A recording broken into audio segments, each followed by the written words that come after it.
Pagi di Pandam Gadang tidak pernah benar-benar sunyi. Bahkan ketika kabut turun dari perbukitan Minangkabau dan menutup sawah seperti kain tipis yang basah, selalu ada bunyi air yang mengalir di parit, ayam yang berdebat di halaman, langkah kaki di tanah yang lembek, dan suara orang-orang yang hidup dalam adat.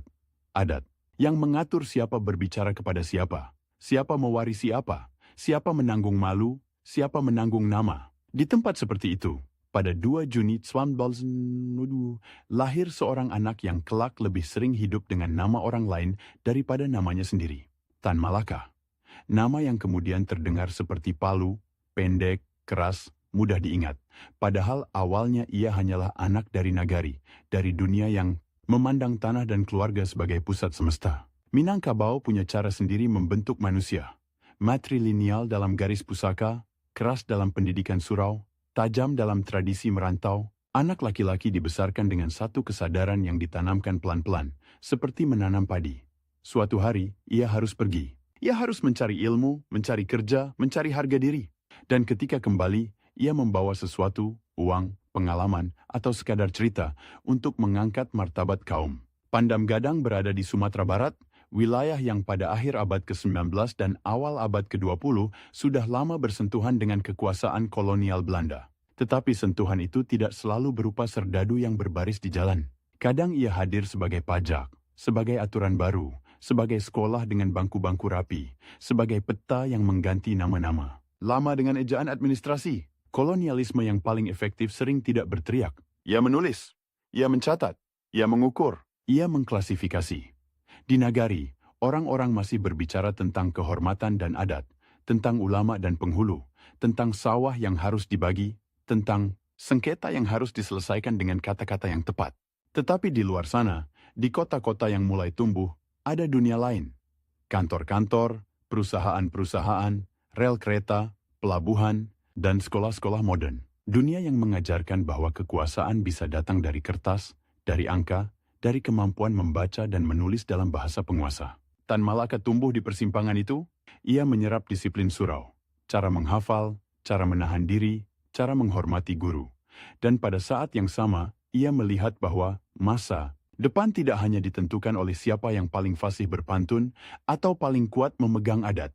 Masa depan ditentukan oleh siapa yang menguasai pengetahuan modern. Dan pengetahuan modern pada masa itu adalah sesuatu yang dijaga ketat oleh kolonial. Di Hindia Belanda, pendidikan bukan sekadar soal mencerdaskan. Ia adalah alat seleksi. Siapa yang boleh naik kelas sosial, siapa yang tetap di bawah. Sekolah-sekolah untuk Bumi Putra ada, tetapi bertingkat-tingkat dengan batas yang jelas. Ada sekolah rakyat, ada sekolah guru, ada sekolah untuk kalangan tertentu. Dan di atas semuanya ada tembok tak terlihat.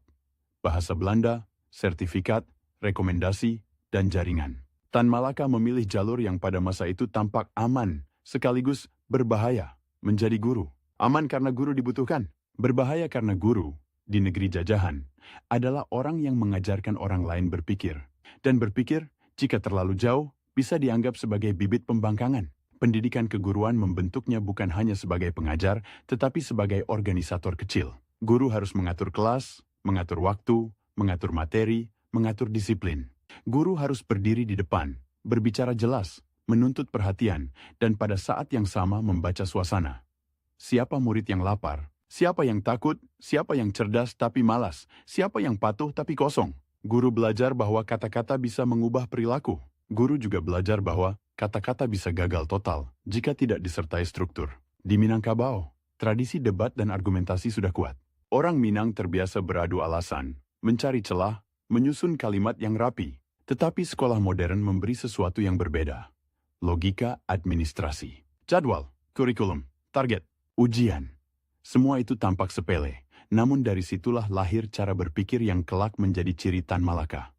Keras pada metode, tidak sabar, pada kekaburan, dan selalu ingin menata gerakan seperti menata kelas.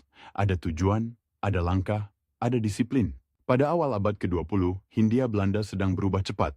Politik etis, yang sering disebut sebagai balas budi, membuka ruang pendidikan lebih luas bagi Bumi Putra, meski tetap dalam kerangka kolonial. Di satu sisi, ini melahirkan generasi terdidik yang bisa bekerja sebagai pegawai, guru, juru tulis. Di sisi lain, justru dari ruang itulah muncul orang-orang yang mulai bertanya, Kalau kami bisa membaca buku-buku modern, kalau kami bisa memahami dunia, mengapa kami harus tetap menjadi rakyat jajahan?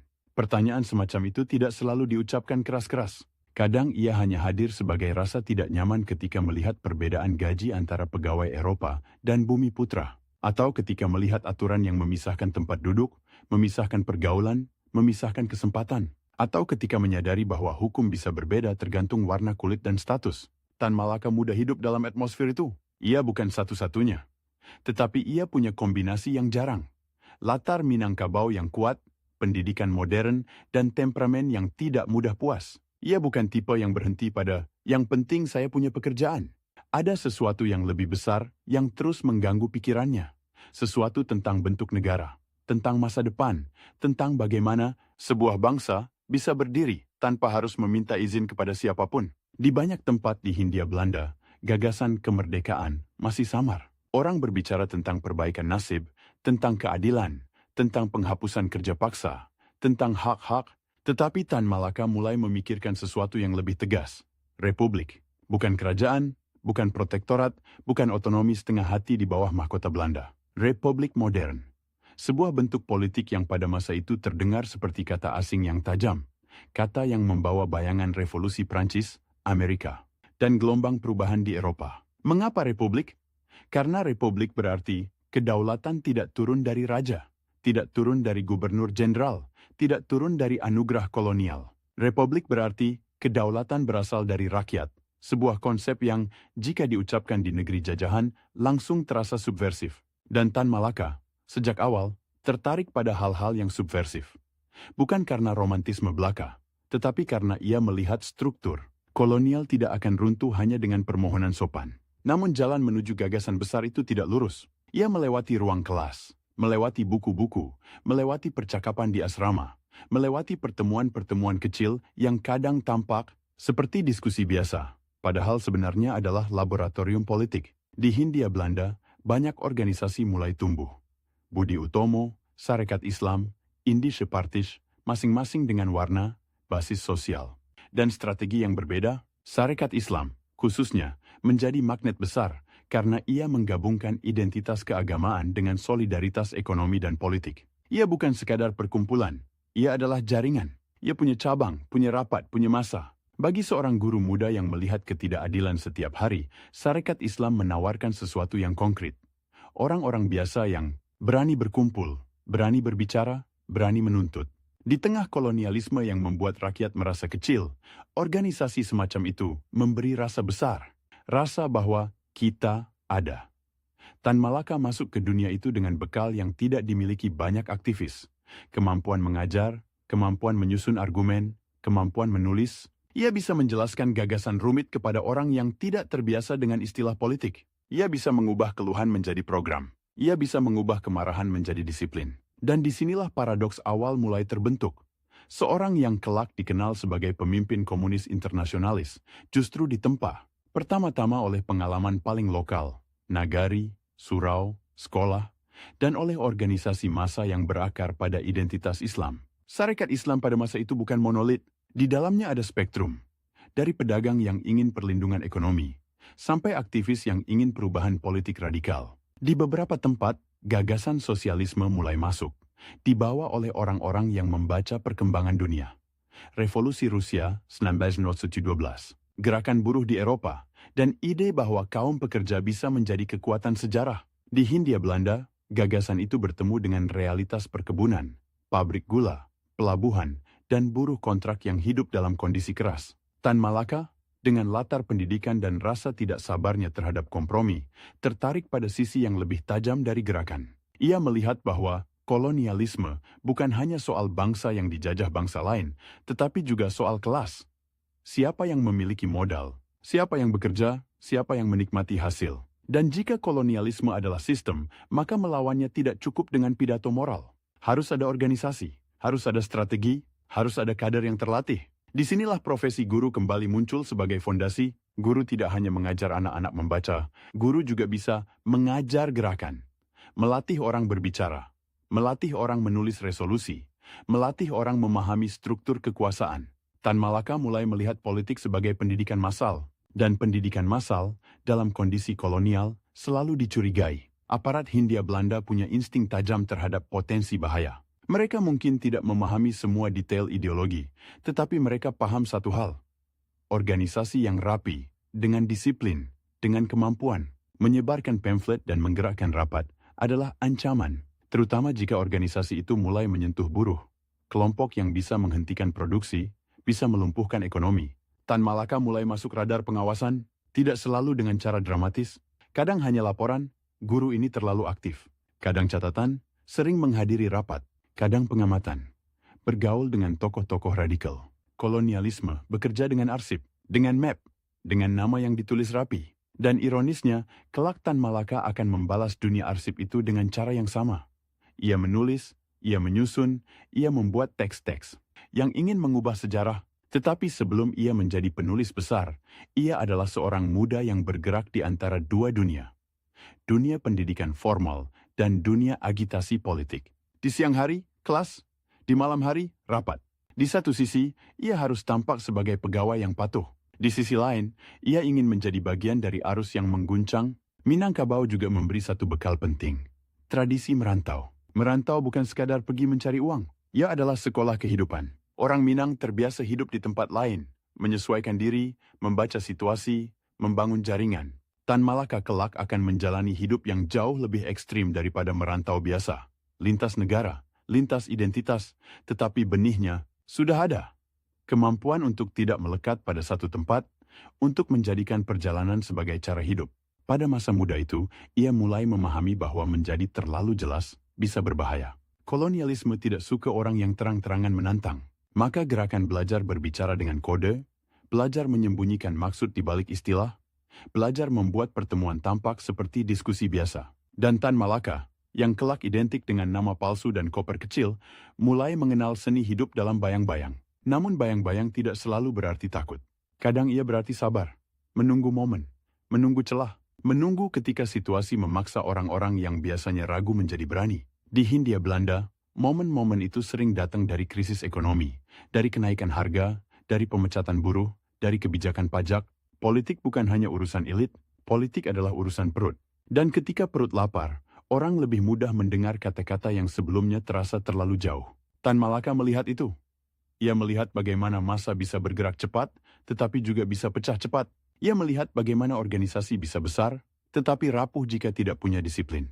Ia melihat bagaimana pemimpin bisa dielu-elukan, tetapi juga bisa dijatuhkan oleh rumor, oleh perpecahan internal, oleh infiltrasi. Pengalaman-pengalaman awal ini membentuk satu keyakinan yang akan terus ia bawa. Revolusi bukan pesta. Revolusi adalah kerja. Kerja yang membutuhkan metode. Di titik ini, gagasan tentang republik modern semakin mengeras. Republik bukan sekadar simbol. Ia adalah bentuk yang membutuhkan rakyat yang terdidik, organisasi yang rapi, dan pemahaman tentang dunia modern. Tan Malaka tidak membayangkan kemerdekaan sebagai kembalinya masa lalu. Ia membayangkan kemerdekaan sebagai lompatan ke depan. Ke negara yang bisa berdiri sejajar dengan bangsa lain, dengan industri, dengan pendidikan, dengan ilmu pengetahuan. Dan disinilah ia mulai berbeda dari banyak tokoh lain yang juga anti-kolonial. Ada yang ingin kemerdekaan, tetapi masih membayangkan struktur tradisional. Ada yang ingin perbaikan dalam kerangka kolonial. Ada yang ingin otonomi. Tan Malaka, sejak dini, cenderung ke totalitas. Putus. Selesai. Tidak setengah-setengah.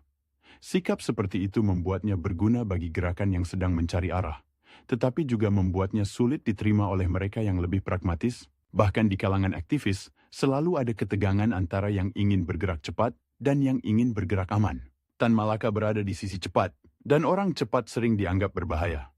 Bukan hanya oleh musuh, tetapi juga oleh kawan. Sebagai guru, ia juga melihat langsung bagaimana kolonialisme membentuk mentalitas. Anak-anak Bumi Putra diajarkan untuk patuh, untuk menghafal, untuk menerima. Mereka jarang diajarkan untuk mempertanyakan.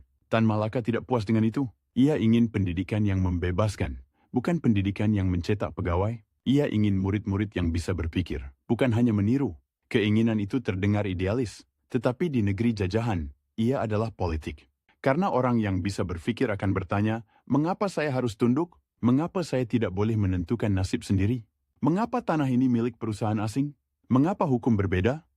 Tan Malaka mulai membangun reputasi sebagai orang yang bukan sekadar guru, tetapi guru yang berbahaya. Berbahaya karena ia mengajarkan lebih dari yang tertulis di buku, berbahaya karena ia membawa dunia luar ke dalam kelas. Cerita tentang bangsa-bangsa yang melawan, tentang ide-ide baru, tentang kemungkinan bahwa sejarah bisa berubah. Di Sumatera Barat dan wilayah-wilayah lain, jaringan pergerakan semakin hidup. Surat kabar menjadi senjata, pamflet menjadi peluru, rapat menjadi panggung. Dan di balik semua itu, ada ketegangan yang terus meningkat antara pemerintah kolonial yang ingin menjaga ketertiban dan gerakan yang mulai berani menuntut lebih. Tan Malaka berada di tengah pusaran itu, masih muda, tetapi sudah terbentuk oleh dua disiplin. Disiplin adat dan disiplin modern. Ia bisa berbicara kepada orang kampung dengan bahasa yang mereka mengerti, dan bisa berbicara kepada kaum terdidik dengan istilah yang lebih luas. Ia bisa berdiri di depan kelas dan bisa berdiri di depan rapat. Ia bisa menulis dan bisa mengorganisir, dan ketika seseorang punya kemampuan seperti itu, kolonialisme akan melakukan dua hal. Mencoba memanfaatkannya atau mencoba menyingkirkannya. Biasanya yang kedua.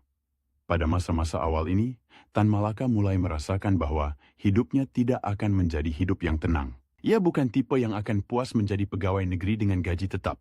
Ada sesuatu yang terus mendorongnya keluar dari jalur aman. Dan dorongan itu bukan sekadar ambisi pribadi. Ia adalah keyakinan bahwa zaman sedang bergerak, dan siapa yang terlambat akan tertinggal. Di dunia yang lebih luas, awal abad ke-20 adalah era runtuhnya kepastian lama. Kekaisaran-kekaisaran besar mulai retak, ide-ide tentang nasionalisme dan sosialisme menyebar seperti api.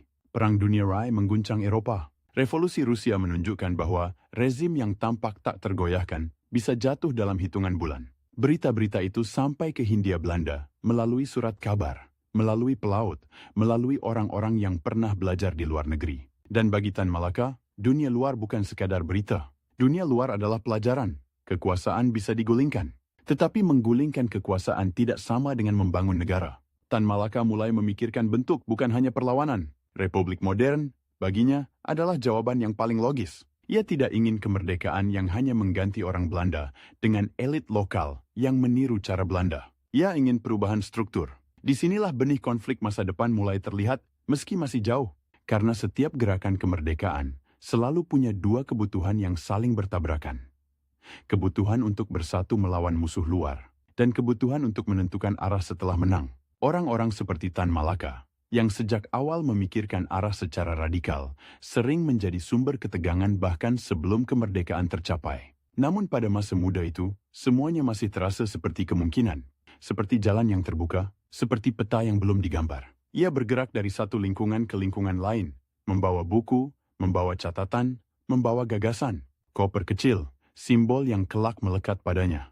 Pada tahap ini mungkin belum menjadi ikon, tetapi kebiasaan hidup ringan, siap pindah, siap pergi, sudah mulai terbentuk. Orang yang merasa rumahnya adalah ide, bukan alamat, akan selalu siap mengemasi barang. Nama Tan Malaka sendiri, pada masa itu, belum menjadi legenda. Ia masih manusia yang harus makan, harus bekerja, harus bernegosiasi dengan realitas.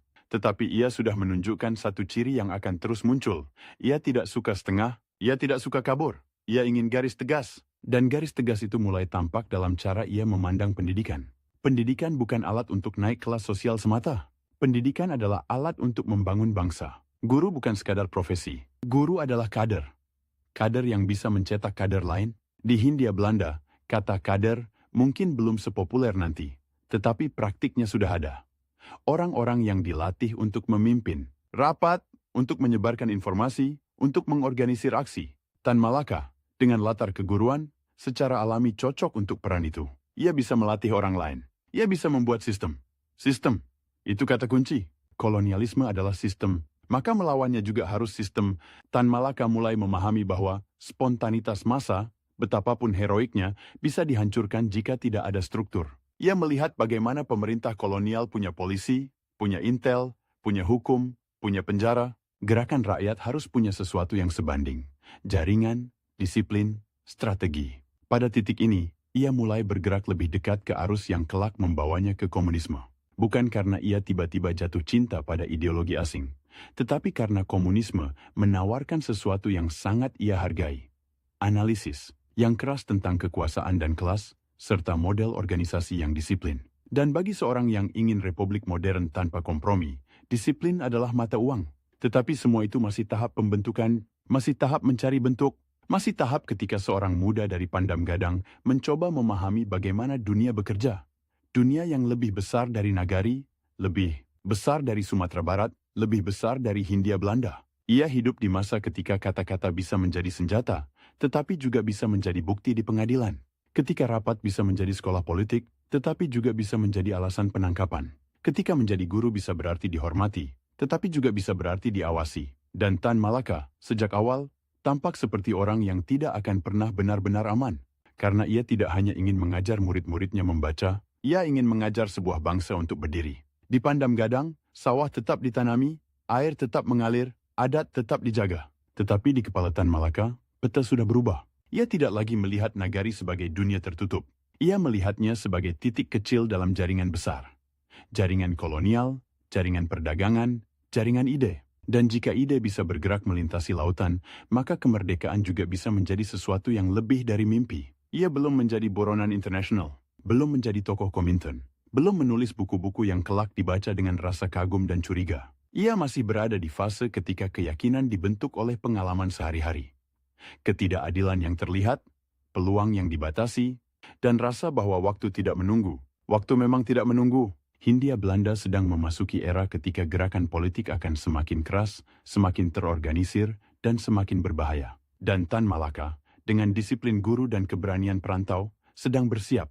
Meski mungkin ia sendiri belum tahu seberapa jauh jalan itu akan membawanya. Satu hal yang sudah jelas, ia tidak akan hidup sebagai orang yang menetap. Ia akan hidup sebagai orang yang bergerak, dengan nama yang bisa berubah, dengan koper kecil yang selalu siap, dengan keyakinan bahwa republik bukan hadiah, melainkan hasil kerja yang harus direbut, disusun, dan dipertahankan.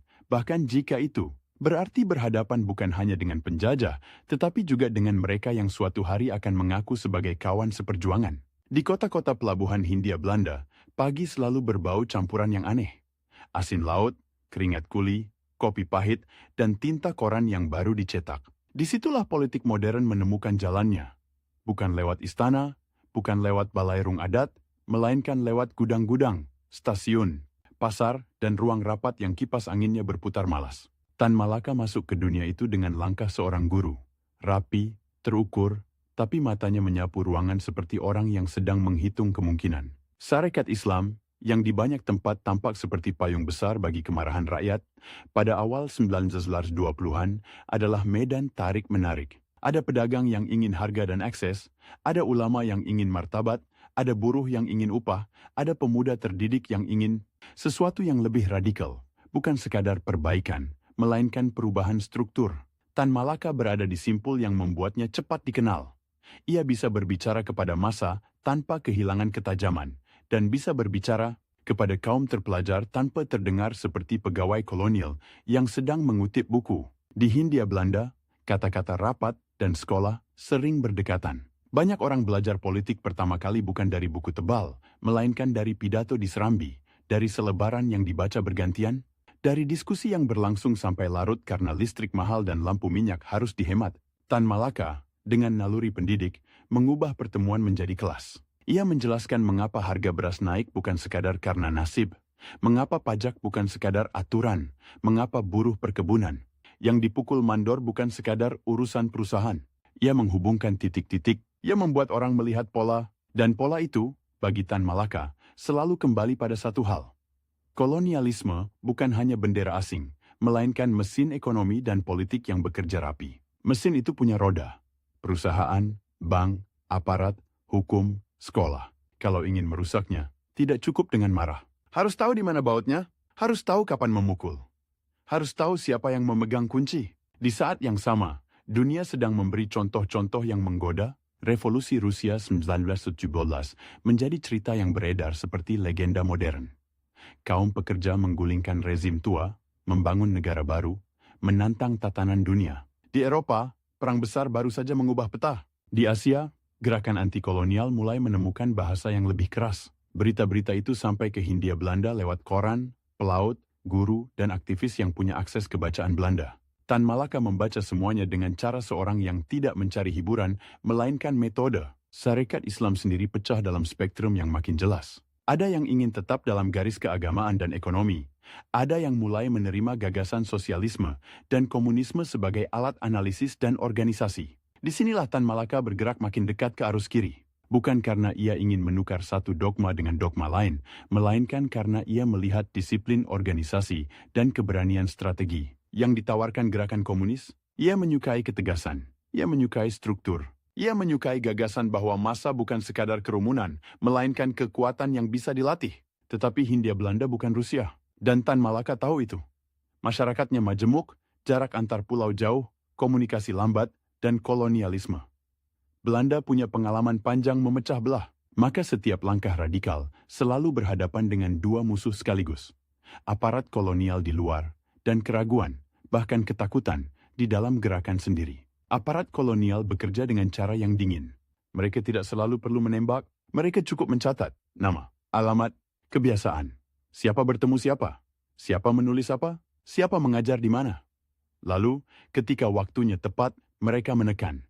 Pemecatan, larangan rapat, penangkapan, pengasingan. Tan Malaka, yang sejak awal sudah masuk radar, mulai merasakan bahwa ruang geraknya menyempit. Ia bisa mengajar, tapi setiap kata bisa ditafsirkan. Ia bisa berorganisasi, tapi setiap pertemuan bisa disusupi. Di tengah tekanan itu, ia melakukan sesuatu yang tampak seperti langkah karier. Padahal sebenarnya, langkah politik yang akan mengubah hidupnya. Ia pergi ke luar negeri, ke Belanda. Perjalanan dari Hindia ke Eropa pada masa itu bukan perjalanan romantis. Ia panjang, melelahkan, dan penuh hierarki. Di kapal, kelas-kelas sosial terlihat jelas. Dek yang nyaman untuk orang Eropa, ruang sempit untuk yang lain. Laut bisa tenang berhari-hari, lalu tiba-tiba mengguncang seperti ingin mengingatkan bahwa manusia hanyalah penumpang kecil di atas air yang tak peduli. Tan Malaka membawa lebih dari pakaian. Ia membawa catatan, bacaan, dan kebiasaan seorang yang selalu siap berpindah. Koper kecil, dalam bentuk paling awalnya, barang seperlunya, pikiran sebanyak-banyaknya. Belanda memberinya kejutan yang tidak sederhana. Di satu sisi, ia melihat pusat kekuasaan kolonial. Gedung-gedung administrasi, universitas, surat kabar besar, orang-orang yang berbicara tentang Hindia, seolah-olah itu kebun jauh yang bisa diatur dari meja. Di sisi lain, ia melihat Eropa yang juga bergolak. Gerakan buruh, partai-partai kiri, debat tentang sosialisme, dan ketakutan kelas menengah terhadap bahaya merah. Ia menyadari bahwa kolonialisme bukan hanya hubungan Belanda-Hindia, melainkan bagian dari sistem dunia. Dan kalau begitu, melawannya juga harus memahami sistem dunia. Di Belanda, Tan Malaka berhubungan dengan lingkungan kiri dan jaringan internasional yang kelak membawanya ke Komintern, Komunis Internasional.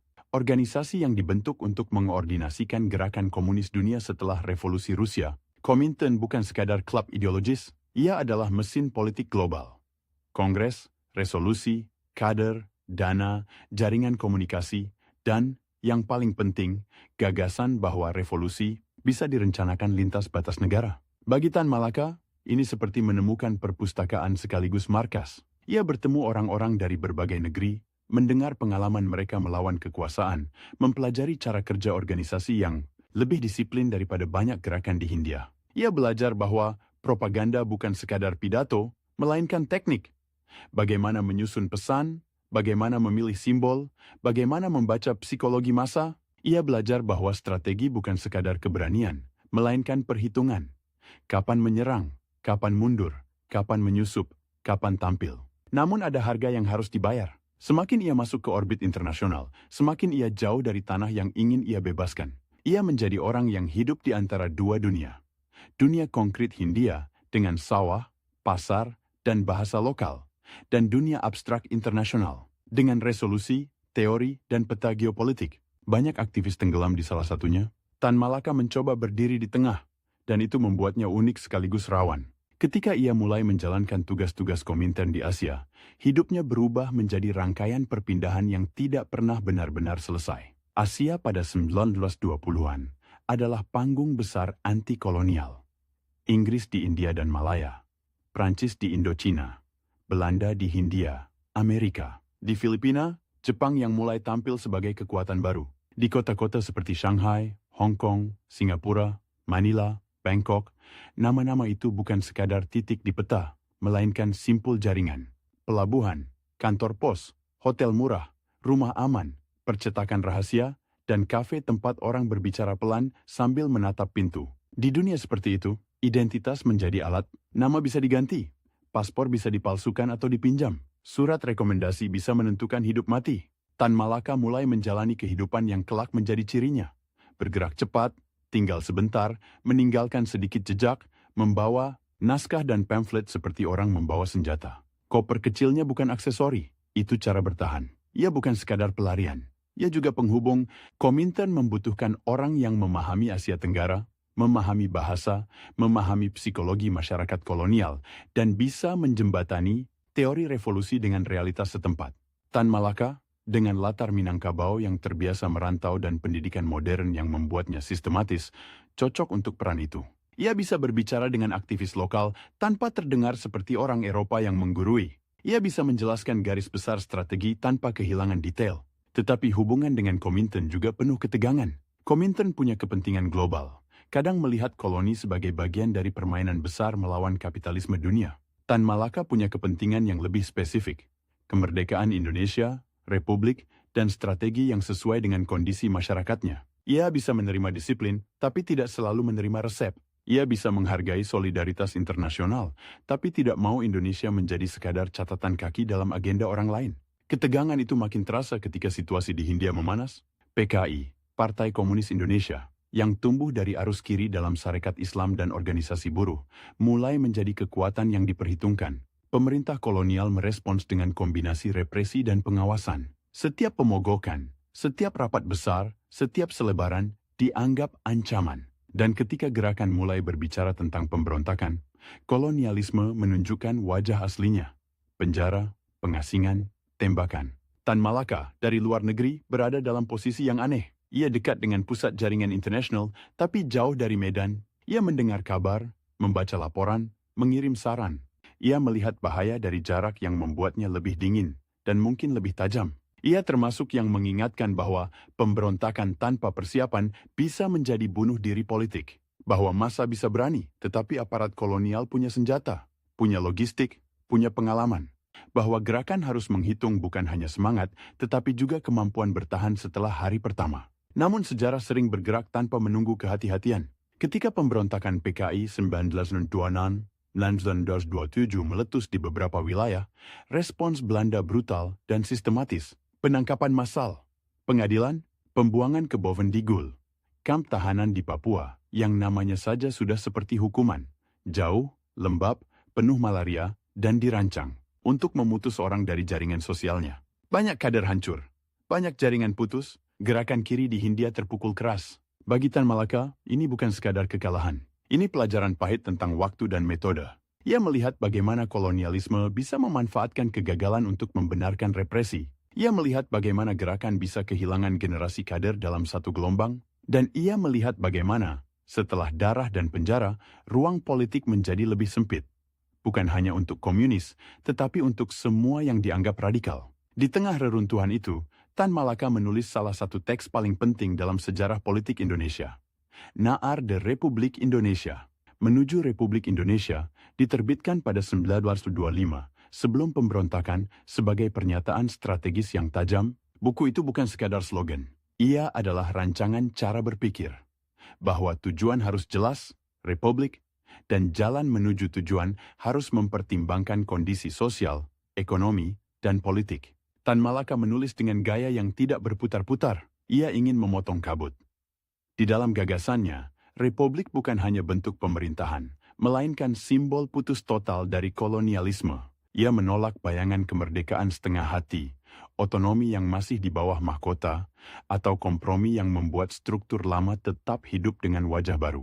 Ia menekankan perlunya organisasi yang kuat, kader yang terdidik, dan strategi yang tidak terjebak pada romantisme pemberontakan spontan. Ada sesuatu yang modern dalam cara ia menyusun argumen. Ia tidak hanya mengandalkan moral, ia memakai analisis. Ia berbicara tentang kekuatan produksi, tentang kelas, tentang hubungan internasional. Ia menempatkan Indonesia dalam peta dunia, bukan sebagai pulau-pulau yang terpisah, melainkan sebagai bagian dari arus sejarah global. Dan justru karena itu, ia menjadi berbahaya. Ia memberi bahasa yang bisa membuat orang melihat kolonialisme sebagai sistem yang bisa dijatuhkan, bukan nasib yang harus diterima. Teks seperti itu, di tangan seorang yang hidup dalam jaringan internasional, menjadi semacam paspor ideologis. Ia bisa diselundupkan, dibaca diam-diam, didiskusikan dalam kelompok kecil. Ia bisa menghidupkan kembali semangat ketika organisasi dihancurkan. Tetapi ia juga bisa menjadi bukti yang memberatkan. Siapapun yang kedapatan menyimpannya, bisa dicurigai. Sementara itu, hidup Tan Malaka sendiri makin menyerupai kehidupan orang yang selalu dikejar bayangan. Ia berpindah dari satu kota ke kota lain di Asia, kadang dengan nama samaran, kadang dengan dokumen yang tidak sepenuhnya aman. Ia harus membaca situasi seperti membaca cuaca. Kapan polisi kolonial melakukan razia? Kapan intel berkeliaran di pelabuhan? Kapan sebuah kamar hotel tidak lagi aman? Ia belajar bahwa revolusi bukan hanya soal pidato, tetapi soal logistik kecil. Alamat yang bisa dipercaya, orang yang bisa menyimpan, surat, percetakan yang tidak bocor, rute yang tidak terlalu sering dipakai. Dan di balik semua itu, ada kesepian yang jarang dibicarakan. Hidup dalam penyamaran berarti tidak punya rumah yang benar-benar rumah, tidak punya rutinitas yang stabil, tidak punya lingkaran sosial yang aman. Setiap pertemanan bisa menjadi risiko, setiap kebiasaan bisa menjadi jejak. Bahkan bahasa, alat utama seorang guru dan penulis, bisa menjadi tanda yang membocorkan asal-usul.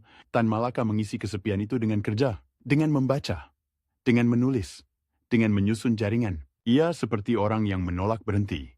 Karena berhenti berarti memberi kesempatan pada rasa takut.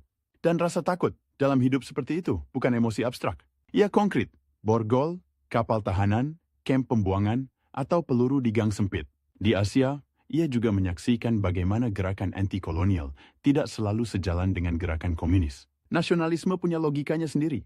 Banyak pemimpin nasionalis ingin kemerdekaan, tetapi takut pada revolusi sosial yang bisa mengguncang tatanan internal. Banyak yang ingin mengganti penguasa asing, tetapi tidak ingin mengganti struktur kepemilikan. Tan Malaka, yang memadukan nasionalisme radikal dengan disiplin kiri, sering berada di posisi yang tidak nyaman. Terlalu merah bagi nasionalis moderat. Terlalu nasional bagi komunis yang patuh pada garis internasional. Posisi itu membuatnya sulit dikendalikan. Dan orang yang sulit dikendalikan selalu membuat organisasi besar gelisah. Bahkan organisasi yang mengaku memperjuangkan kebebasan. Tan Malaka mulai dikenal sebagai figur yang keras kepala, mandiri, dan kadang menentang keputusan yang ia anggap tidak sesuai dengan kondisi Indonesia. Ia bukan tipe yang menelan instruksi mentah-mentah. Ia ingin alasan. Ia ingin logika. Ia ingin bukti bahwa strategi itu masuk akal. Disinilah paradoksnya makin tajam. Ia bergerak dalam jaringan yang menuntut disiplin, tetapi ia sendiri adalah orang yang disiplin. Pada pikirannya, bukan pada perintah. Ia menghormati organisasi, tetapi tidak mau menjadi alat. Ia percaya pada revolusi, tetapi tidak mau revolusi menjadi ritual tanpa analisis. Sementara itu, pemerintah kolonial Belanda tidak pernah benar-benar melupakan namanya. Bagi mereka, Tan Malaka adalah jenis ancaman yang paling menyebalkan. Bukan sekadar agitator lokal yang bisa ditangkap di satu kota, melainkan kader internasional yang bisa muncul di mana saja. Membawa ide, membawa jaringan, membawa kemampuan menulis yang membuat gagasan menyebar lebih cepat daripada polisi bisa mengejar. Nama palsu menjadi kebutuhan, bukan pilihan. Ia bisa menjadi orang lain di satu pelabuhan, lalu menjadi orang lain lagi di kota berikutnya. Ia belajar menahan diri, tidak terlalu menonjol, tidak terlalu sering berbicara di tempat umum, tidak terlalu percaya pada orang baru. Tetapi ia juga harus tetap bekerja, karena jaringan tanpa aktivitas akan mati. Ini keseimbangan yang kejam. Bergerak cukup cepat untuk hidup, cukup pelan untuk tidak tertangkap. Di tengah semua itu, NAR Republik Indonesia tetap menjadi semacam kompas. Ia menegaskan bahwa tujuan bukan sekadar mengusir Belanda, melainkan membangun republik yang modern. Modern berarti pendidikan luas, organisasi politik yang matang, ekonomi yang tidak lagi menjadi mesin ekstraksi untuk perusahaan asing. Modern berarti rakyat bukan objek, melainkan subjek. Dan untuk itu, Tan Malaka percaya, gerakan harus mempersiapkan diri bukan hanya untuk hari kemerdekaan, tetapi untuk hari setelahnya. Hari ketika kekuasaan harus diatur, ketika tentara harus dikendalikan, ketika birokrasi harus dibangun, ketika kompromi akan menggoda. Ia menulis dan bergerak seolah-olah ia sedang menyiapkan sesuatu yang lebih besar daripada dirinya. Tetapi hidupnya sendiri makin terfragmentasi. Ia tidak punya panggung tetap. Ia tidak punya partai yang benar-benar menjadi rumah. Ia punya jaringan, punya teks, punya reputasi, dan itu sekaligus modal dan beban. Di satu kota, ia bisa menjadi tamu yang dihormati oleh aktivis lokal. Di kota lain, ia bisa menjadi orang asing yang dicurigai. Di satu pertemuan, ia bisa dianggap penyelamat yang membawa pengalaman internasional. Di pertemuan lain, ia bisa dianggap pembawa masalah yang akan menarik perhatian polisi. Begitulah hidup seorang revolusioner yang terlalu dikenal untuk aman, tapi terlalu dibutuhkan untuk diabaikan. Dan waktu terus berjalan. Tahun-tahun 1920-an menuju 1930-an membawa perubahan besar.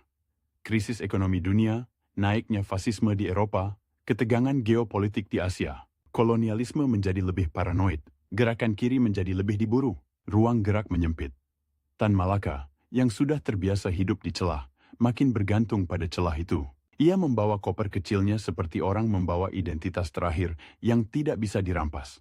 Naskah, catatan, mungkin beberapa buku, mungkin surat-surat yang harus dijaga seperti nyawa. Karena bagi Tan Malaka, senjata paling tahan lama bukan pistol. Senjata paling tahan lama adalah ide yang ditulis rapi, bisa disalin, bisa disembunyikan, bisa muncul kembali ketika generasi baru membutuhkannya. Di Hindia, banyak orang mungkin hanya mendengar namanya sebagai bisik-bisik. Tan Malaka, yang katanya di luar negeri, yang katanya punya hubungan dengan Rusia, yang katanya menulis tentang Republik, nama itu terdengar seperti legenda yang jauh. Tetapi bagi aparat kolonial, legenda itu cukup nyata untuk ditakuti. Dan bagi sebagian aktivis, legenda itu cukup nyata untuk dijadikan harapan, atau alasan untuk saling curiga. Karena gerakan yang hidup dalam tekanan selalu punya penyakit, kecurigaan. Siapa yang benar-benar kawan? Siapa yang agen? Siapa yang terlalu dekat dengan polisi? Siapa yang terlalu dekat dengan asing? Tan Malaka, dengan jaringan internasionalnya, mudah menjadi sasaran rumor. Ia bisa dituduh macam-macam. Dari oportunis sampai pengkhianat, tergantung siapa yang sedang bertengkar dengan siapa. Dan ia, yang hidupnya memang penuh nama palsu, menjadi figur yang mudah dipelintir. Orang yang tidak punya alamat tetap selalu bisa dijadikan cerita apa saja. Tetapi ia terus bergerak, terus menulis, terus menyusun argumen bahwa kemerdekaan harus berbentuk republik, bahwa organisasi harus disiplin, bahwa strategi harus sesuai kondisi, bahwa revolusi tanpa persiapan adalah tragedi yang bisa dipakai musuh untuk menghancurkan generasi. Di balik semua perjalanan itu, ada satu hal yang makin jelas. Tan Malaka sedang membangun dirinya menjadi sesuatu yang lebih dari tokoh lokal. Ia menjadi simpul sejarah yang aneh. Seorang Indonesia yang hidup dalam arus internasional. Seorang komunis yang berbicara tentang Republik Nasional. Seorang guru yang mengajar bukan di kelas, melainkan di peta dunia. Dan justru karena itu, ia makin sulit kembali menjadi orang biasa. Ia sudah terlalu jauh melangkah ke wilayah di mana setiap perbatasan adalah ujian, setiap dokumen adalah risiko, setiap pertemuan adalah kemungkinan pengkhianatan. Ia hidup seperti ide yang terus bergerak, mencari tempat untuk mendarat, sementara tanah yang ia sebut tanah air masih berada di bawah. Bayang-bayang kolonial, dan gerakan di dalamnya baru saja dipukul sampai babak belur. Di suatu titik, orang seperti Tan Malaka tidak lagi mengejar keamanan. Ia mengejar momentum. Ia mengejar celah sejarah yang sempit, tempat sebuah bangsa bisa melompat dari status jajahan menjadi republik. Dan untuk mengejar itu, ia rela menjadi bayangan. Bayangan yang membawa koper kecil, nama palsu, dan satu keyakinan yang tidak pernah benar-benar ia letakkan. Bahwa kemerdekaan bukan hasil negosiasi sopan, melainkan hasil kerja panjang yang harus disiapkan bahkan ketika semua pintu tampak tertutup. Tahun-tahun setelah gelombang 1920 dan 1927, itu terasa seperti udara yang tiba-tiba menipis. Di Hindia, orang-orang yang kemarin berani berdiri di mimbar rapat, hari ini menunduk di depan kantor polisi, atau menghilang ke kamp pembuangan yang namanya saja sudah seperti vonis. Di luar Hindia, di kota-kota pelabuhan Asia, kabar itu datang bukan sebagai berita satu kali, melainkan sebagai tetesan yang terus-menerus. Daftar penangkapan, jaringan yang putus, percetakan yang dibongkar, surat yang tak pernah sampai. Dan di antara semua itu, Tan Malaka hidup dalam keadaan yang paling melelahkan bagi seorang penulis. Ia harus terus berpikir jernih. Ketika dunia di sekelilingnya memaksa orang memilih antara panik atau menyerah, ia sudah lama tidak punya alamat dalam arti biasa. Yang ia punya adalah rute. Nama-nama kota yang bagi turis terdengar eksotis, bagi aktivis bawah tanah terdengar seperti sandi. Singapura, Penang, Bangkok, Hong Kong, Shanghai, Manila, pelabuhan-pelabuhan yang siangnya riuh oleh teriakan kuli dan klakson becak, malamnya menyisakan lorong-lorong sempit dengan lampu. Redop, tempat orang bisa bertukar kabar tanpa terlalu banyak kata. Di tempat seperti itu, identitas bukan sesuatu yang melekat. Identitas adalah pakaian kerja. Hari ini ia bisa menjadi pedagang kecil yang menunggu kapal. Besok ia menjadi guru yang mencari pekerjaan. Lusa ia menjadi orang yang kebetulan bisa menerjemahkan. Dan di setiap perpindahan, koper kecil itu ikut. Beberapa helai pakaian, buku-buku yang dipilih ketat, catatan yang ditulis rapat, dan naskah yang kalau jatuh ke tangan polisi bisa berubah menjadi tiket sekali jalan ke penjara. Ada ironi yang pahit. Tan Malaka dikenal sebagai orang yang ingin republik yang modern, rasional, teratur. Tetapi hidupnya sendiri justru menjadi contoh ekstrim dari ketidakteraturan yang dipaksakan oleh zaman. Ia tidak bisa membangun institusi. Ia hanya bisa membangun kebiasaan. Kebiasaan bangun pagi sebelum kota benar-benar hidup, memeriksa pintu dan jendela, membaca koran bukan untuk hiburan, melainkan untuk tanda-tanda, razia, penangkapan, perubahan kebijakan imigrasi, kapal perang yang merapat. Kebiasaan menulis cepat, karena kamar sewaan bisa sewaktu-waktu tidak aman. Kebiasaan menyimpan alamat di kepala, bukan di kertas. Kebiasaan berbicara seperlunya, karena satu kalimat yang terlalu panjang bisa mengundang pertanyaan yang tidak diinginkan. Di dunia Komintern, disiplin adalah agama kedua. Tetapi setelah kekalahan dan represi, disiplin itu berubah menjadi sesuatu yang lebih keras. Kecurigaan yang dilembagakan. Siapa yang gagal? Siapa yang terlalu cepat? Siapa yang terlalu lambat? Siapa yang menyimpang? Tan Malaka, dengan kebiasaannya menimbang kondisi lokal dan menolak resep seragam, makin sering berada di pinggir garis resmi. Ia bukan orang yang menolak komunisme sebagai alat analisis. Ia menolak komunisme sebagai mantra yang diulang tanpa memeriksa tanah tempat mantra itu ditanam. Ia melihat Asia Tenggara bukan sebagai papan catur yang bisa dipindah-pindahkan bidaknya dari jauh, melainkan sebagai hutan sosial yang penuh akar. Agama, adat, ekonomi kolonial, jaringan pedagang, dan rasa takut yang diwariskan dari generasi ke generasi. Disitulah ia menjadi komunis yang aneh, terlalu internasional untuk sebagian nasionalis. Terlalu nasional untuk sebagian internasionalis, dan terlalu keras kepala untuk siapapun yang ingin kepastian. Krisis ekonomi dunia yang meledak pada akhir 1920-an menambah lapisan baru. Harga komoditas jatuh, pengangguran naik, ketegangan sosial mengeras. Di koloni-koloni, pemerintah kolonial merespons bukan dengan membuka ruang, melainkan dengan menutupnya rapat-rapat. Sensor makin ketat, pengawasan makin halus. Polisi rahasia makin terlatih membaca pola. Siapa yang sering bertemu siapa? Siapa yang tiba-tiba pindah kamar? Siapa yang menerima surat dari luar negeri? Tan Malaka merasakan itu di kulitnya. Ia bukan hanya diburu oleh Belanda. Ia juga harus menghindari jaringan intel kolonial lain yang saling bertukar informasi. Dunia kolonial itu seperti satu ruangan besar dengan banyak pintu, tetapi penjaganya saling mengenal.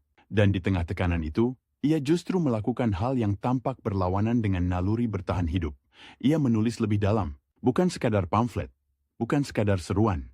Ia menulis cara berpikir, madilog, materialisme, dialektika, logika, lahir dari kebutuhan yang sangat praktis meski judulnya terdengar seperti buku filsafat yang dingin. Tan Malaka melihat satu penyakit yang berulang dalam gerakan.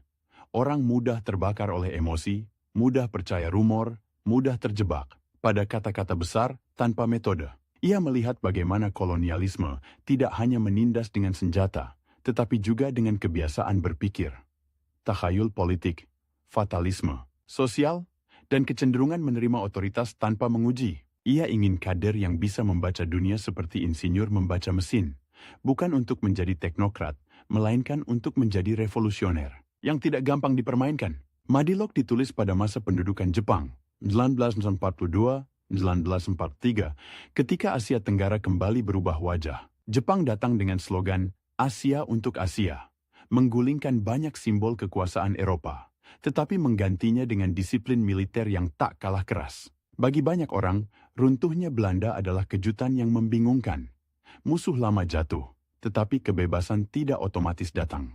Tan Malaka, yang sudah lama memandang kolonialisme sebagai sistem, bukan sekadar bendera, melihat pola itu dengan tajam. Kekuasaan bisa berganti seragam, tetapi logika penindasan bisa tetap sama. Dan justru karena situasi kacau, kebutuhan akan cara berpikir yang tidak ikut kacau menjadi mendesak. Bayangkan suasana menulis seperti itu. Bukan di ruang kerja yang tenang, melainkan di tempat yang selalu bisa digerebek, dengan kertas yang harus dihemat, dengan berita perang yang datang seperti gelombang, kemenangan di satu front, kekalahan di front lain, dan dengan rasa bahwa sejarah sedang dipercepat oleh mesin raksasa yang tidak peduli pada nasib individu. Tan Malaka menulis, seolah-olah ia sedang menyelamatkan sesuatu yang lebih rapuh daripada tubuhnya sendiri. Kemampuan sebuah gerakan untuk berpikir. Ia menolak mistik sebagai dasar tindakan politik. Ia menolak kebetulan sebagai penjelasan utama. Ia menolak kebiasaan menganggap sejarah sebagai panggung takdir. Materialisme baginya bukan sekadar doktrin. Itu cara memaksa diri melihat hubungan nyata. Siapa punya tanah, siapa punya pabrik, siapa menguasai pelabuhan, siapa mengendalikan senjata, siapa mengatur sekolah. Dialektika baginya bukan permainan kata. Itu cara memahami perubahan. Bagaimana konflik melahirkan bentuk baru? Bagaimana kompromi bisa menjadi jebakan? Bagaimana kemenangan bisa menyimpan benih kekalahan? Logika baginya bukan hiasan intelektual. Itu alat untuk memeriksa argumen, membedakan bukti dari slogan, membedakan strategi dari sekadar keberanian. Tetapi Tan Malaka bukan akademisi yang menulis untuk rak perpustakaan. Ia menulis untuk orang yang mungkin besok harus bersembunyi. Untuk orang yang mungkin lusa harus memimpin rapat rahasia. Untuk orang yang mungkin minggu depan harus memilih, menyerah, berkompromi, atau melawan. Karena itu, Madilog punya nada yang khas. Keras, mengajar, kadang seperti guru yang tidak sabar melihat muridnya mengulang kesalahan yang sama. Ia ingin kader yang bisa berdiri di tengah badai propaganda. Belanda, Jepang, bahkan propaganda dari sesama gerakan. Dan tetap bisa bertanya, apa faktanya? Apa kepentingannya? Apa akibatnya? Di sini romantisme revolusinya bertemu dengan rasionalisme yang nyaris kejam. Tan Malaka bisa menulis tentang kemerdekaan dengan api, tetapi ia juga bisa memotong ilusi dengan pisau. Ia tidak suka pahlawan yang hanya pandai mati. Ia lebih suka kader yang pandai hidup. Hidup cukup lama untuk membangun organisasi, mendidik massa, dan menyiapkan hari ketika kekuasaan benar-benar bisa direbut dan dipertahankan. Namun hidup di bayang-bayang membuat semua gagasan itu selalu diuji oleh hal-hal kecil yang tidak ada di buku teori. Misalnya, bagaimana cara mengirim naskah tanpa membuat kurir tertangkap? Bagaimana cara menyimpan catatan tanpa membuat rumah aman menjadi bukti? Bagaimana cara bertemu orang tanpa membuat pertemuan itu terlihat seperti pertemuan? Dunia bawah tanah punya estetika sendiri. Kertas yang dilipat kecil, tulisan yang disamarkan, alamat yang ditulis dengan kode, pertemuan yang diselipkan di antara keramaian pasar atau stasiun. Tan Malaka, yang sejak muda terbiasa dengan disiplin guru, mengubah disiplin itu menjadi disiplin konspiratif. Ia tahu bahwa revolusi sering kalah bukan karena ide buruk, tetapi karena kebocoran kecil. Dan kebocoran kecil itu sering datang dari manusia, bukan dari sistem. Orang lelah, orang rindu rumah, orang ingin percaya pada teman baru, orang ingin merasa aman. Tan Malaka, yang hidupnya sendiri seperti tidak pernah punya kesempatan untuk merasa aman, menjadi semakin keras terhadap kelemahan. Kelemahan itu bukan karena ia tidak manusiawi, tetapi karena ia tahu harga dari satu kelengahan. Ia melihat terlalu banyak jaringan runtuh, karena satu orang bicara terlalu banyak di warung kopi. Terlalu banyak kader hilang karena satu surat disimpan terlalu lama. Terlalu banyak organisasi hancur karena satu keputusan diambil dengan emosi, bukan dengan perhitungan. Di sisi lain, ia juga melihat sesuatu yang membuatnya semakin terpisah dari garis resmi banyak pihak. Nasionalisme Indonesia tumbuh dengan cara yang tidak selalu sejalan dengan komunisme internasional. Ada generasi baru yang belajar politik bukan dari Komintern, melainkan dari pengalaman langsung. Kerja paksa, pajak, penghinaan rasial, dan kemudian pendudukan Jepang yang memobilisasi massa dengan cara yang belum pernah terjadi sebelumnya. Jepang membuka ruang organisasi tertentu, melatih pemuda, membentuk struktur militer lokal. Semua untuk kepentingan perang mereka sendiri. Tetapi efek sampingnya adalah lahirnya kader-kader yang kelak menjadi tulang punggung revolusi. Tan Malaka melihat peluang sekaligus bahaya. Peluang karena massa terorganisir. Bahaya karena organisasi yang dibentuk oleh kekuasaan. Pendudukan bisa mewarisi kebiasaan otoriter. Ia semakin yakin bahwa kemerdekaan tidak boleh jatuh ke tangan orang-orang yang hanya pandai mengatur barisan, tetapi tidak pandai mengatur pikiran. Dan ia semakin yakin bahwa republik yang ia bayangkan, republik yang modern, rasional, berdiri di atas pendidikan dan kesadaran, tidak akan lahir dari kompromi yang terlalu cepat. Tetapi hidupnya sendiri, lagi-lagi, adalah kompromi yang dipaksakan. Ia harus bernegosiasi dengan kenyataan bahwa ia tidak punya panggung resmi. Ia tidak bisa muncul di surat kabar dengan namanya sendiri. Ia tidak bisa membangun partai dengan papan nama di depan kantor. Ia harus bekerja lewat jalur-jalur yang tidak terlihat, menghubungkan orang, menyebarkan teks, mempengaruhi diskusi, menanam gagasan. Ini pekerjaan yang hasilnya sering tidak bisa diukur. Dan justru karena tidak bisa diukur, orang mudah meragukannya. Di banyak gerakan, terutama yang hidup dalam tekanan, ada kebutuhan psikologis akan simbol yang jelas. Pemimpin yang hadir, rapat, besar, bendera, seragam, slogan. Tan Malaka sering tidak bisa memberi itu. Ia hadir sebagai rumor, sebagai nama yang muncul lalu hilang, sebagai penulis yang bukunya dibaca diam-diam, sebagai orang yang mungkin pernah terlihat di satu kota, lalu lenyap sebelum polisi datang. Koper kecil dan nama palsu itu bukan hanya motif hidupnya. Itu juga alasan mengapa ia sulit dipakai oleh siapapun yang ingin mengendalikan narasi. Dan narasi adalah kekuasaan. Ketika seseorang tidak bisa dikendalikan, ia bisa dijadikan legenda atau dijadikan ancaman. Tan Malaka mengalami keduanya. Ada yang menyebutnya pemikir paling tajam. Orang yang sudah sejak 1920-an berbicara tentang republik ketika banyak tokoh masih bermain. Dengan gagasan otonomi atau federasi, ada yang menyebutnya petualang. Orang yang terlalu lama di luar negeri, terlalu dekat dengan jaringan asing. Ada yang menuduhnya membawa garis yang tidak sesuai, ada yang menganggapnya terlalu murni, terlalu menuntut tanpa kompromi, tidak mengerti bahwa politik juga soal bertahan. Ia sendiri, dalam banyak hal, memang tidak ingin menjadi realistis dalam arti sempit. Realisme yang ia benci adalah realisme yang menyerah sebelum bertarung. Tetapi ia juga bukan pemimpi yang menutup mata. Ia justru menuntut realisme yang lebih keras. Realisme tentang kekuatan musuh, tentang kelemahan sendiri, tentang kebutuhan organisasi, tentang pendidikan kader, tentang logistik, tentang disiplin. Ia ingin revolusi yang tidak bunuh diri. Di tahun-tahun bayangan itu, ia seperti hidup di dua waktu sekaligus. Satu waktu adalah waktu sehari-hari, mencari tempat tinggal, menghindari polisi, mengatur pertemuan, mengirim surat, menunggu kabar. Waktu yang lain adalah waktu sejarah, memikirkan bentuk negara, strategi kemerdekaan, hubungan kelas, posisi Indonesia dalam dunia, yang sedang berubah oleh perang dan krisis. Banyak orang hanya sanggup hidup di salah satunya. Tan Malaka memaksa dirinya hidup di keduanya, dan itu membuatnya tampak lebih cepat dari zamannya, tetapi juga membuatnya tampak tidak sabar terhadap orang-orang yang masih terjebak pada langkah-langkah kecil. Ada satu hal yang sering luput ketika orang membicarakan Tan Malaka sebagai tokoh besar. Ia tetap seorang guru. Bahkan ketika ia tidak mengajar di sekolah, naluri mengajarnya tidak hilang. Ia mengajar lewat tulisan, lewat cara menyusun argumen, lewat cara memaksa pembaca berpikir. Ia mengajar dengan nada yang kadang menggurui, ya. Tetapi itu karena ia melihat kebodohan politik sebagai kemewahan yang tidak bisa dibayar oleh bangsa terjajah. Ia mengajar seolah-olah setiap kesalahan logika bisa berubah menjadi penangkapan.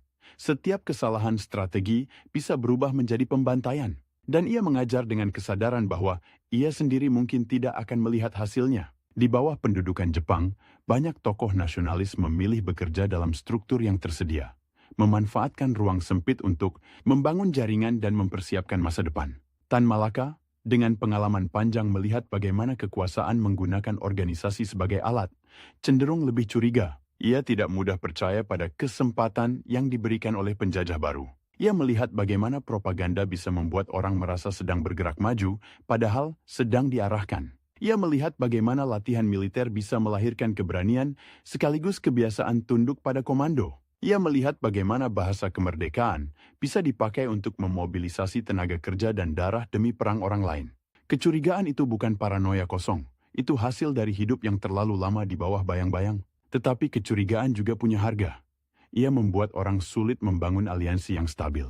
Tan Malaka sering berada dalam posisi harus bekerja dengan orang-orang yang tidak sepenuhnya ia percayai atau menolak bekerja sama, dan kemudian kehilangan akses. Ia memilih jalan yang paling sesuai dengan wataknya.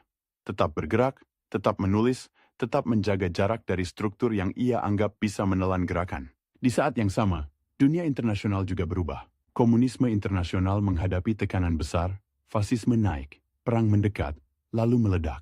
Dalam situasi seperti itu, garis-garis politik yang dulu tampak jelas menjadi kabur. Musuh hari ini bisa menjadi sekutu sementara besok. Sekutu hari ini bisa menjadi beban lusa. Tan Malaka, yang sejak awal tidak suka dogma, justru semakin menekankan satu hal yang baginya tidak boleh kabur.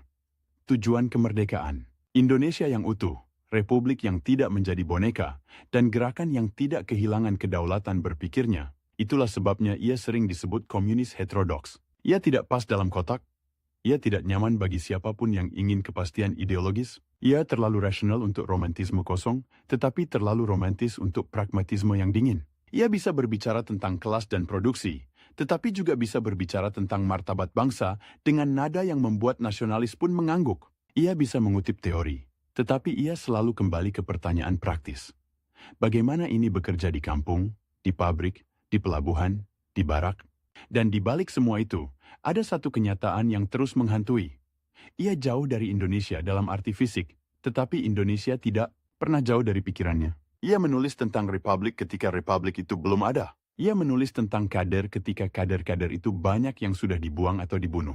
Ia menulis tentang disiplin berpikir ketika banyak orang bahkan tidak punya kesempatan untuk sekolah. Ia menulis seolah-olah ia sedang menyiapkan alat untuk sebuah rumah yang belum dibangun, di tanah yang masih dikuasai orang lain.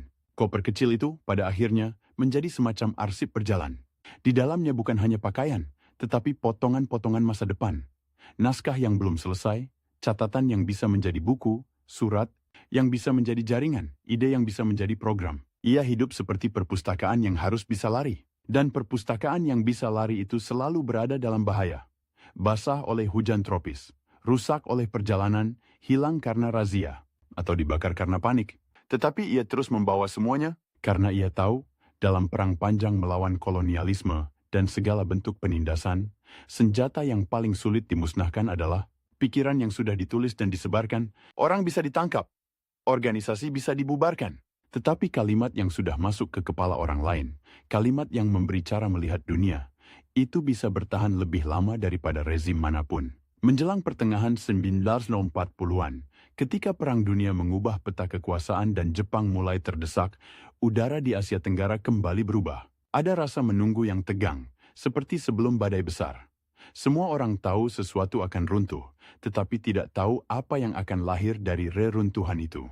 Tan Malaka, yang sudah puluhan tahun hidup dalam perpindahan, merasakan bahwa waktu yang selama ini ia kejar, waktu ketika celah sejarah terbuka, mungkin akhirnya mendekat, dan justru karena itu, ia semakin tidak bisa diam. Ia bukan tipe yang menunggu di pinggir lapangan. Ia bukan tipe yang puas menjadi penulis di luar negeri. Ia sudah terlalu lama menjadi bayangan. Dan bayangan, pada saat tertentu, ingin kembali menjadi tubuh. Nama palsu bisa diganti. Koper kecil bisa ditutup. Rute bisa diarahkan pulang. Tetapi pulang bagi Tan Malaka bukan sekadar kembali ke tanah kelahiran. Pulang berarti masuk lagi ke pusaran yang paling berbahaya. Politik nyata, perebutan arah, pertarungan antara mereka yang ingin kemerdekaan dengan cara negosiasi dan konsolidasi, dan mereka yang ingin kemerdekaan sebagai pemutusan total tanpa jeda. Ia tahu, begitu ia muncul, ia tidak hanya akan berhadapan dengan musuh lama. Ia juga akan berhadapan dengan kawan-kawan yang sudah berubah oleh perang, oleh organisasi, oleh kebutuhan akan ketertiban. Dan disitulah, diambang kembalinya ia ke panggung Indonesia yang akan segera meledak oleh proklamasi dan perang kemerdekaan. Tahun bayangan itu menunjukkan maknanya. Semua penyamaran, semua perpindahan, semua tulisan, semua disiplin berpikir, bukan sekadar cara bertahan hidup, melainkan cara menyiapkan diri untuk benturan yang lebih besar. Benturan yang tidak lagi terjadi di lorong pelabuhan atau kamar sewaan, melainkan di jantung republik yang baru lahir, dan belum tahu siapa yang akan mengendalikannya. Ketika proklamasi 17 Agustus 1945 meledak seperti petir di langit yang sudah lama mendung, banyak orang membayangkan garisnya sederhana. Penjajah pergi, bangsa berdiri. Tetapi di jalan-jalan Jakarta yang panas dan penuh debu, di gang-gang yang masih menyimpan bau gudang dan keringat Romusha, kemerdekaan datang bukan sebagai pintu yang terbuka lebar, melainkan sebagai lorong sempit yang harus direbut meter demi meter. Bendera merah putih bisa dikibarkan dalam satu pagi. Negara tidak bisa dibangun dalam satu pagi. Dan revolusi yang sesungguhnya selalu punya kebiasaan buruk. Ia memakan anak-anaknya sendiri, atau setidaknya menggigit mereka sampai berdarah. Tan Malaka kembali ke Indonesia dalam suasana seperti itu. Serba sementara, serba darurat, serba nanti dulu. Ia bukan kembali sebagai tokoh yang disambut karpet merah. Ia kembali sebagai orang yang namanya sudah lama beredar sebagai legenda bawah tanah. Tetapi wajahnya tidak lagi dikenali oleh banyak orang. Ia membawa kebiasaan lama. Bergerak cepat, bicara seperlunya, membaca situasi seperti membaca peta medan. Koper kecil itu masih ada, bukan sekadar benda, melainkan cara hidup. Di dalamnya, selain pakaian dan catatan, ada satu hal yang paling berbahaya di masa revolusi.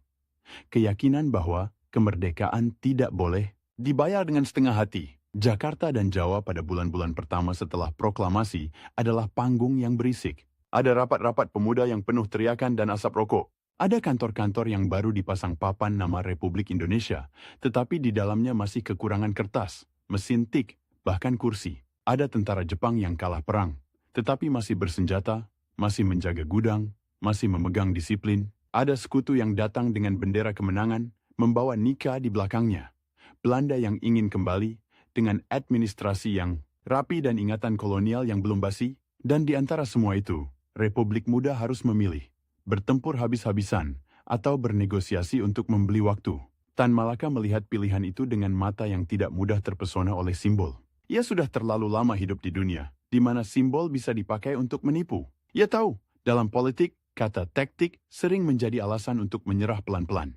Ia juga tahu, dalam perang, kata prinsip bisa menjadi alasan untuk bunuh diri. Tetapi wataknya condong ke satu arah. Kemerdekaan harus utuh, harus segera, harus nyata. Bukan sekadar pengakuan di atas kertas yang bisa ditarik kembali ketika lawan sudah siap.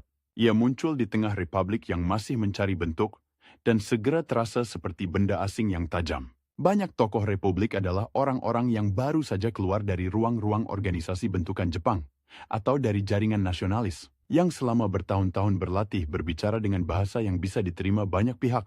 Mereka paham diplomasi, paham kompromi, paham cara menjaga koalisi. Tan Malaka datang dengan bahasa yang berbeda.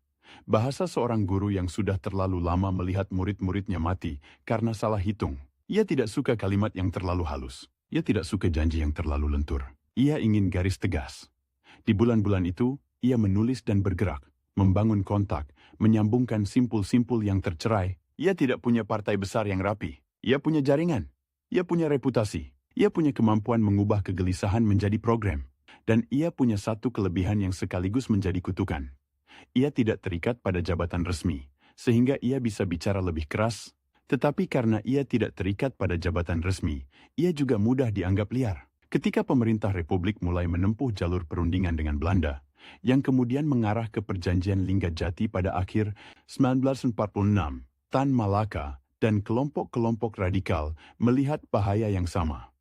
Pengakuan yang setengah, kedaulatan yang digantung, wilayah yang dipersempit, dan revolusi yang dipaksa masuk ke ruang tamu diplomasi kolonial. Bagi Tan Malaka, ini bukan sekadar perbedaan gaya, ini soal arah sejarah. Ia sudah menulis tentang Republik sejak 1920-an. Ketika kata itu masih terdengar seperti mimpi, sekarang Republik itu ada.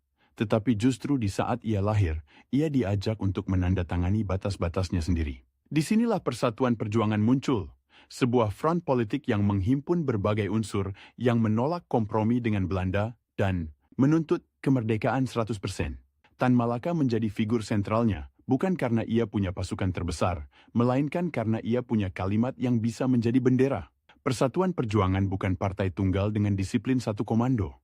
Ia lebih mirip arus deras yang menyatukan banyak sungai kecil, kelompok pemuda, laskar, sebagian unsur militer, dan politisi yang merasa revolusi sedang dijinakkan terlalu cepat. Di rapat-rapat, di selebaran, di percakapan yang beredar dari warung kopi ke pos jaga, nama Tan Malaka kembali hidup. Kali ini bukan sebagai bayangan di pelabuhan asing, melainkan sebagai suara yang menuntut Republik berdiri tanpa sandaran. Tetapi Republik Muda tidak hidup di ruang hampa. Ia hidup di bawah tekanan ganda. Belanda yang ingin kembali dengan kekuatan militer dan administrasi, dan sekutu yang punya kepentingan stabilitas pasca perang. Di dalam negeri, pemerintah harus mengendalikan laskar-laskar yang berani, tetapi tidak selalu patuh, harus membangun tentara reguler. Dari potongan-potongan yang berbeda, harus mengatur logistik yang nyaris tidak ada, harus menjaga kota-kota agar tidak jatuh satu persatu. Dalam situasi seperti itu, oposisi yang keras, apalagi yang punya kemampuan menggerakkan massa, bisa dianggap bukan sekadar kritik, melainkan ancaman terhadap kelangsungan negara. Tan Malaka, yang selalu merasa dirinya sedang menyelamatkan revolusi dari kompromi, tiba-tiba berada di posisi yang ironis. Ia dianggap mengganggu revolusi oleh orang-orang yang memegang pemerintahan revolusi. Ia menuntut garis keras. sementara pemerintah menuntut ruang bernapas. Ia menuntut perang rakyat yang total, sementara pemerintah memikirkan bagaimana mempertahankan republik agar tidak hancur sebelum sempat menjadi negara. Ketegangan itu memuncak pada awal 1946. Persatuan Perjuangan menekan kabinet dan kepemimpinan republik menuntut perubahan arah. Di sisi lain, pemerintah, dengan logika darurat, melihat tekanan itu sebagai upaya menggoyang legitimasi. Dalam revolusi, legitimasi adalah barang rapuh. Ia bisa runtuh bukan hanya karena peluru musuh, tetapi karena rumor, karena perpecahan, karena perebutan komando. Dan Tan Malaka, dengan sejarah panjangnya sebagai tokoh komunis internasional, dengan jaringan yang tidak selalu bisa dipetakan, dengan gaya yang tidak mau tunduk pada protokol, menjadi sasaran yang mudah untuk dicurigai. Ia ditangkap oleh aparat Republik pada 1946, ditahan, disingkirkan dari pusat pusaran. Bagi sebagian orang, ini langkah keamanan. Bagi yang lain, ini pengkhianatan. Tetapi bagi Tan Malaka sendiri, penangkapan itu adalah bukti paling telanjang bahwa revolusi bisa berubah menjadi negara. Dan negara, bahkan yang lahir dari revolusi, punya naluri mempertahankan diri yang sama. Menutup mulut yang terlalu keras, mengunci orang yang terlalu sulit dikendalikan. Bayangkan seorang yang puluhan tahun hidup dengan nama palsu, selalu menghindari penjara kolonial, kini duduk sebagai tahanan republik yang ia bela. Dindingnya mungkin berbeda, penjaganya mungkin memakai seragam yang berbeda, tetapi rasa dinginnya sama. Rasa bahwa kebebasan selalu punya syarat, dan syarat itu sering ditentukan oleh orang yang memegang senjata. Namun Tan Malaka bukan tipe yang larut dalam nasib. Ia menulis, berdiskusi, memelihara jaringan bahkan dari balik penahanan. Ia tahu, dalam politik, orang bisa dipenjara tetapi gagasan tidak otomatis ikut terkunci. Dan ia juga tahu, Republik sedang bergerak menuju fase yang lebih brutal. Perang terbuka dengan Belanda, operasi militer, pergeseran, garis depan, dan permainan diplomasi yang makin rumit. Belanda melancarkan agresi militer pertama pada Juli 1947. Kata aksi polisionil dipakai untuk menutupi kenyataan. Ini perang kolonial yang ingin merebut kembali wilayah dan sumber daya. Republik terdesak, kota-kota jatuh, jalur ekonomi dipotong. Pemerintah harus memindahkan pusat-pusat administrasi, mengatur pertahanan, dan pada saat yang sama tetap berbicara di meja perundingan. Karena dunia internasional menuntut solusi. Dalam situasi seperti itu, suara seperti Tan Malaka yang menolak kompromi bisa terdengar seperti musik bagi mereka yang marah, tetapi seperti ancaman bagi mereka yang harus menghitung amunisi dan beras. Perjanjian Renville pada Januari 1948 mempersempit wilayah Republik lebih jauh, memaksa penarikan pasukan dari kantong-kantong pertahanan, dan menciptakan garis demarkasi yang membuat banyak pejuang merasa dikhianati. Di desa-desa, di pos-pos gerilya, perasaan itu bukan teori. Itu rasa lapar. Itu rasa kehilangan tanah yang baru saja dipertahankan dengan darah. Itu rasa bahwa diplomasi di atas kertas bisa menghapus kemenangan di lapangan. Tan Malaka, meski tidak selalu berada di pusat kekuasaan, hidup dalam atmosfer itu. Ia melihat bagaimana kompromi demi kompromi menciptakan luka psikologis di tubuh revolusi. Dan luka psikologis itu berbahaya. Ia melahirkan kecurigaan, melahirkan faksi, melahirkan kebutuhan mencari kambing hitam. Dalam revolusi yang terjepit, orang tidak hanya takut pada musuh di luar. Mereka takut pada pengkhianat di dalam, dan definisi pengkhianat bisa berubah sesuai kebutuhan. Tahun 1948 menjadi tahun yang gelap bagi Republik. Bukan hanya karena tekanan Belanda, tetapi karena konflik internal yang meledak dalam peristiwa Madiun pada September 1948. Pemberontakan yang dikaitkan dengan PKI dan unsur kiri, yang kemudian ditumpas dengan keras oleh pemerintah dan TNI. Setelah itu, kata komunis menjadi lebih dari sekadar label ideologi. Ia menjadi kata yang bisa membunuh. Ia menjadi alasan untuk penangkapan, untuk eksekusi, untuk pembersihan. Dan Tan Malaka, meski posisinya sering berbeda dari garis PKI dan ia punya sejarah konflik dengan banyak tokoh komunis resmi, tetap membawa cap yang sulit dihapus. Pemimpin komunis, orang Komintern, tokoh kiri radikal, di masa seperti itu, nuansa hilang. Orang tidak lagi punya waktu untuk membedakan heterodoks dari ortodoks, perbedaan strategi dari perbedaan loyalitas. Yang ada hanya dua kotak, bersama kita atau melawan kita. Dan Tan Malaka, yang sepanjang hidupnya menolak masuk kotak, menjadi semakin rentan. Sementara itu, Belanda melancarkan agresi militer kedua pada Desember 1948, merebut Yogyakarta, menangkap Soekarno-Hatta, dan banyak pemimpin republik seperti dipenggal. Tetapi justru di situ, gerilya menjadi napas. Pemerintahan Darurat Republik Indonesia dibentuk di Sumatera. Di Jawa, komando-komando bergerilya bertahan. Negara yang baru lahir itu tiba-tiba kembali menjadi jaringan. Seperti jaringan bawah tanah yang dulu begitu akrab bagi Tan Malaka. Ironis. Republik yang sempat ingin menjadi administrasi rapi, kini harus hidup lagi sebagai gerakan. Dalam kekacauan itu, Tan Malaka bergerak di Jawa Timur. Ia tidak lagi sekadar tokoh politik yang berdebat di rapat-rapat.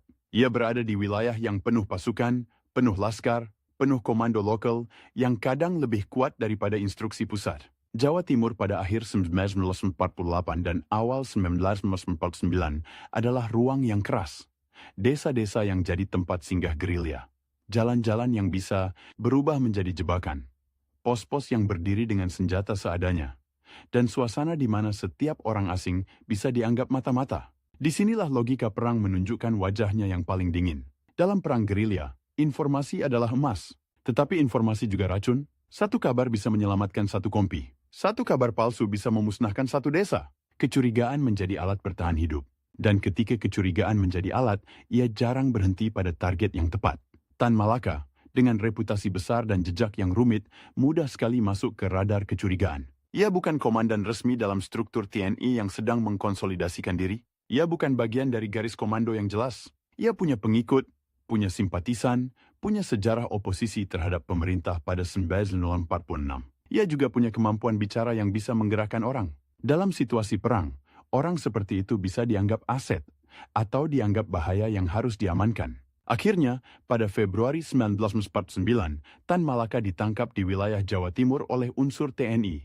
Tidak ada pengadilan terbuka yang panjang, tidak ada panggung besar, tidak ada kesempatan untuk membela diri di depan publik. Revolusi tidak selalu punya waktu untuk prosedur. Dan justru karena itu, revolusi sering melakukan hal-hal yang kelak membuatnya malu. Pada 21 Februari 1949, Tan Malaka dieksekusi, ditembak oleh unsur republik yang ia bela. Ia mati bukan di tangan Belanda, bukan di penjara kolonial yang selama puluhan tahun mengintainya, melainkan di tanah republik, dalam perang kemerdekaan, di tengah kecurigaan internal yang membesar seperti kabut tebal. Kematian itu terasa seperti kalimat yang dipotong sebelum titik. Seorang yang hidupnya diisi oleh pelarian dan penyamaran, akhirnya berhenti. Bukan karena ia memilih berhenti, tetapi karena orang lain memutuskan bahwa ia harus berhenti. Ada sesuatu yang sangat sunyi dalam akhir seperti itu. Tidak ada upacara, tidak ada pidato, tidak ada pengumuman resmi yang megah.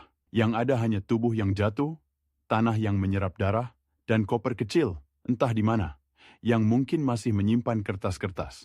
Catatan-catatan, sisa-sisa rencana yang tidak sempat menjadi tindakan. Nama palsu yang selama ini melindunginya, pada akhirnya tidak bisa melindungi dari peluru kawan sendiri. Dan setelah itu, sejarah bekerja dengan cara yang aneh.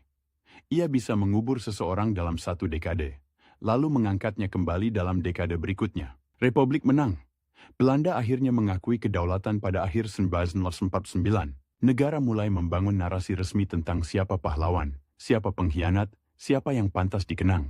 Dalam narasi seperti itu, Tan Malaka adalah masalah. Ia terlalu besar untuk dihapus begitu saja, tetapi terlalu sulit untuk dimasukkan tanpa syarat. Ia komunis tetapi juga nasionalis radikal. Ia menentang Belanda, tetapi juga menentang kompromi pemerintah republik. Ia menulis tentang republik jauh sebelum republik lahir, tetapi ia mati ditembak oleh republik. Buku-bukunya, Naar de Republik Indonesia, Madilog, tetap beredar. Kadang sebagai bacaan rahasia, kadang sebagai bahan diskusi yang membuat orang gelisah. Madilog khususnya, dengan nada guru yang keras, terus hidup sebagai semacam manual mental. Cara memaksa diri berpikir materialis, dialektis, logis, di negeri yang politiknya sering lebih suka mitos daripada data. Tetapi di masa-masa tertentu, terutama ketika sentimen anti-komunis mengeras, menyebut Tan Malaka bisa menjadi tindakan berbahaya, ia bisa dipakai sebagai simbol perlawanan. Tetapi juga bisa dipakai sebagai bukti penyimpangan. Lalu negara, pada suatu titik, melakukan hal yang tampak seperti rekonsiliasi simbolik. Tan Malaka ditetapkan sebagai pahlawan nasional Indonesia. Pengakuan itu seperti stempel resmi yang datang terlambat. Stempel yang tidak bisa mengembalikan nyawa, tetapi bisa mengubah cara orang menyebut nama. Dari tokoh liar menjadi pahlawan. Dari ancaman menjadi bagian dari sejarah nasional. Namun pengakuan semacam itu tidak pernah benar-benar menutup luka. Ia justru membuka lapisan baru. Bagaimana mungkin seseorang yang dianggap begitu berbahaya hingga harus ditembak tanpa pengadilan, kemudian diangkat sebagai pahlawan oleh negara yang sama? Jawabannya ada pada sifat revolusi dan negara.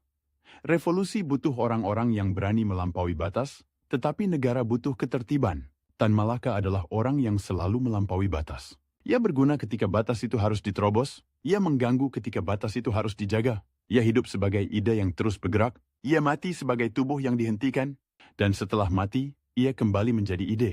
Kali ini ide yang diperebutkan. Ada yang mengingatnya sebagai pemikir republik paling awal, seorang yang sudah memikirkan bentuk negara modern ketika banyak orang masih bernegosiasi dengan bayang-bayang kolonial. Ada yang mengingatnya sebagai komunis yang keras kepala, yang tidak mau tunduk pada garis resmi manapun. Ada yang mengingatnya sebagai guru yang ingin membangun disiplin berpikir, bukan sekadar disiplin barisan. Ada yang mengingatnya sebagai korban dari paranoia perang. Tetapi jika ada satu benang yang menyatukan seluruh hidupnya, dari Pandam Gadang sampai Jawa Timur, itu adalah kebiasaan bergerak dengan koper kecil dan nama palsu, kebiasaan hidup tanpa rumah tetap karena rumah yang ia cari bukan alamat, melainkan keadaan. Indonesia, yang merdeka sepenuhnya, republik yang tidak setengah, bangsa yang tidak perlu lagi bersembunyi untuk berpikir. Dan ironinya, ia sendiri tidak pernah sempat hidup di rumah itu. Ia hanya sempat membantu menggambar denahnya, menulis petunjuk membangunnya, lalu tersingkir ketika para penghuni mulai bertengkar tentang siapa yang memegang kunci.